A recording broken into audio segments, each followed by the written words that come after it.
Hi అండి. ఎలా ఉన్నారు అందరూ? ఇక్కడొచ్చేసి బెండకాయ కర్రీ. టేస్ట్ మాత్రం చాలా అంటే చాలా బావుంటది. చాలా తక్కువ టైంలో చాలా ఈజీగా, చాలా టేస్టీగా చేసుకోవచ్చు.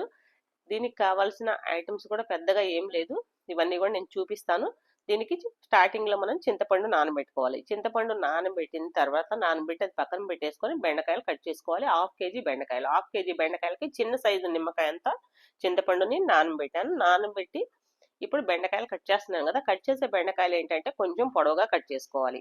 అన్ని సమానంగా పొడవుగా కట్ చేసుకుంటే చూడటానికి బాగుంటాయి.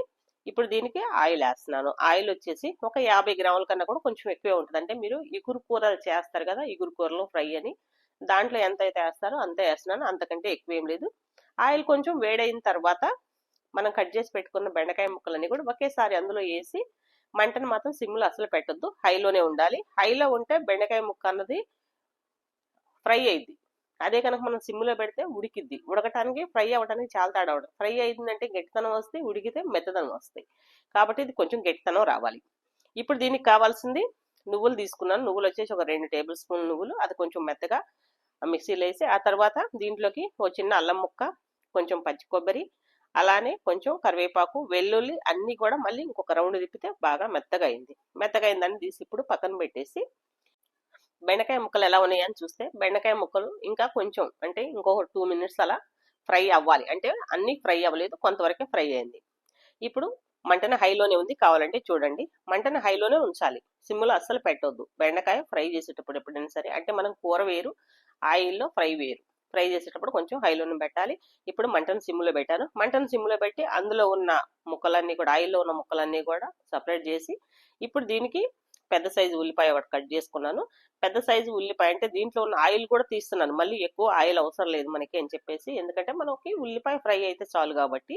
ఇప్పుడు దీంట్లో కొంచెం ఆవాలు, జీలకర్ర, అలానే మినపప్పు ఇవన్నీ కూడా కొంచెం ఫ్రై అయిన తర్వాత ఉల్లిపాయ, ఒక పెద్ద సైజు ఉల్లిపాయ కట్ చేసి పెట్టాం కదా, ఆ ఉల్లిపాయ కూడా వేసి ఇందాక బెండకాయ ముక్కలు కొంచెం చివర్లన్నీ కూడా దాంట్లో వేస్తే, అంటే మనం ఇందాక బెండకాయలు ఫ్రై చేసేటప్పుడు దాంట్లో బెండకాయలో కనుక వేసి అది కొంచెం మాడిపోయిద్ది అన్న ఉద్దేశంతో సపరేట్ పెట్టాను.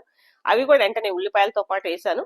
వేసి అవంతా కూడా కొంచెం ఫ్రై అయిన తర్వాత మనం ఇంత మిక్సీకి పెట్టాం కదా, మిక్సీకి పెట్టిన మసాలాలు, అలానే గరం మసాలా, ఉప్పు, పసుపు అవన్నీ కూడా వేసి కలిపి బాగా ఇప్పుడు దీంట్లో చింతపండు ఇందాక నానబెట్టుకున్నాం కదా, ఆ చింతపండును కూడా పిసికి ఆ వాటర్ కూడా పోస్తున్నాను. వాటర్ పోసిన తర్వాత మళ్ళీ దీనికి సరిపడా వాటర్ తీసుకుంటున్నాను. సరిపడా వాటర్ అంటే మనం ఏదైతే ముక్కలన్నీ కూడా ఫ్రై చేసి పక్కన పెట్టామో దానికి సరిపడా వాటర్ తీసుకుంటున్నాను.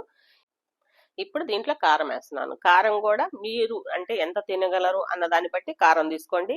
కారం అన్ని వేసిన తర్వాత దీన్ని బాగా ఉడకనివ్వాలి. ఒక 5 మినిట్స్ అలా ఉడకనిస్తే ఇదంతా కూడా గ్రేవీ కొంచెం చిక్కబడిద్ది. చిక్కబడ్డ తర్వాత మనం దీంట్లో ముక్కలు తీసుకోవాలి. ఇప్పుడు ఉప్పు సరిపోయిందా లేదా, కారం సరిపోయిందా లేదా అని చూస్తే ఆల్మోస్ట్ అన్ని బాగానే సరిపోయినాయి. సరిపోయిన తర్వాత ఇప్పుడు దీంట్లో నేను ఫ్రై చేసిన ముక్కలు ఉన్నాయి కదా, చూడండి ఎలా ఉన్నాయో, కొంచెం గట్టిగానే ఉన్నాయి.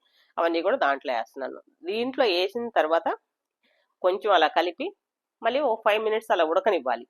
అంటే కర్రీ అన్నది బాగా దగ్గరికి రావాలి. దగ్గరకు వచ్చే అంతవరకు ఉడకనిస్తే టేస్ట్ బాగుంటుంది. మళ్ళీ ఉడకకుండా తీస్తే మనకి బెండకాయ ముక్కలోకి ఉప్పు, కారం, మసాలాలు పోకుండా అది అంత టేస్ట్ రాదనమాట. అందుకని చెప్పేసి కొంచెం ఉడకనివ్వాలి. గ్రేవీ బాగా చిక్కగా రావాలి. చిక్కగా వచ్చింది.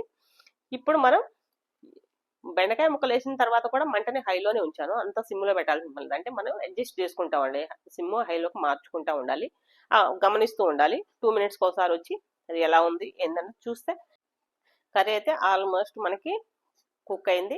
ఇప్పుడు దీంట్లో కూడా మళ్ళీ ఇంకొకసారి ఉప్పు ఎలా ఉంది ఏందని చూస్తే ఉప్పు, కారం, పులుపు అన్నీ కూడా చాలా పర్ఫెక్ట్గా ఉన్నాయి. పులుసు కూడా బాగా దగ్గరకు వచ్చింది. అంటే మనకి ఇంత చిక్కగా దగ్గరికి రావాలి.